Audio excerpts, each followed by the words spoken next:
check natin tong nest box na to mga idol, kung kumusta na yung mga nasa loob nito ng mga inakay.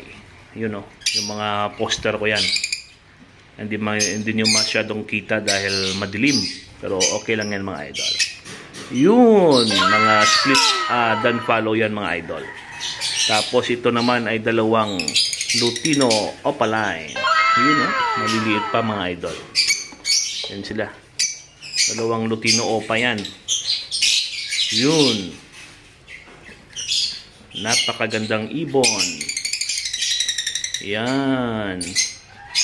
Tapos yung green pala mga idol ay possible RF yan.